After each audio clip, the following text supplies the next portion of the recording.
పల్నాడు జిల్లా నరసరావుపేటలోని కోటప్పకొండ శివరాత్రి శోభ సంతరించుకుంది. లక్షలాది మంది భక్తులు వస్తారని అంచనాతో ఏర్పాట్లు చేస్తున్నారు. మరోవైపు కోటప్పకొండ మహాశివరాత్రి తిరునాళ్లను రాష్ట్ర పండుగగా గుర్తించడంతో మరింత ప్రాధాన్యత పెరిగింది. ఏపీ నుంచే కాకుండా ఇతర రాష్ట్రాల నుంచి సైతం అనేక మంది భక్తులు కోటప్పకొండ తిరునాళ్లకు తరలివస్తారు. వేసిన పంట చేతికి రావాలని రైతులు, కోరుకున్న కోరికలు నెరవేరాలని భక్తులు ఇక్కడికి తరలివస్తూ ఉంటారు. అడుగడుగునా శివనామ స్మరణతో కోటప్పకొండ ఆలయం నిత్యం మారుమ్రోగుతుంది.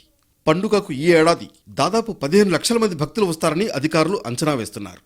భక్తులు కొండకొచ్చిపోయే సమయంలో ఎలాంటి ట్రాఫిక్ సమస్యలు తలెత్తకుండా పోలీస్ శాఖ ప్రత్యేక ప్రణాళికలు రూపొందించింది. దాదాపు 3000 మంది పోలీస్ సిబ్బంది పండుగకు విధులు నిర్వహిస్తున్నారు. అవాంఛనీయ సంఘటనలు చోటు చేసుకోకుండా సీసీ కెమెరాలతో ప్రత్యేక నిఘా ఏర్పాటు చేశారు. కొండ దిగువ భాగాన ప్రభుత్వం ప్రత్యేక స్టాల్స్ను ఏర్పాట్లు చేస్తోంది. కొండకు వచ్చే భక్తుల రవాణా సౌకర్యం కోసం ఆర్టీసీ అధికారులు ప్రత్యేక బస్సులు ఏర్పాటు చేశారు. మహాశివరాత్రికి ప్రభల ప్రదర్శన అత్యంత వైభవంగా జరుగుతుంది.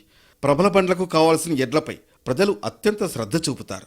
ప్రభలను రంగురంగుల కాగితాలతో అందంగా అలంకరిస్తారు. కొన్ని ప్రభలను విద్యుత్ దీపాలతో ఏర్పాటు చేస్తారు. ఈ ప్రభల ఊరేగింపులో మొక్కులు మొక్కుకుంటూ ప్రభ ముందు నడుస్తూ కోటప్పకొండకు చేరుకుంటారు. ప్రభ ముందు తప్పెట వాయిద్యాన్ని గమకాలతో వాయిస్తూ ఉంటే వాద్యానికి తగినట్లుగా బండికి కట్టిన ఎద్దులు టీవీగా నడుస్తాయి. గ్రామాల గుండా ప్రయాణించేటప్పుడు గ్రామస్తులు ఎదురు వచ్చి స్త్రీలు కడవలతో వారపోయగా పురుషులు కత్తి చేతపట్టి దండకాలను చదువుతారు.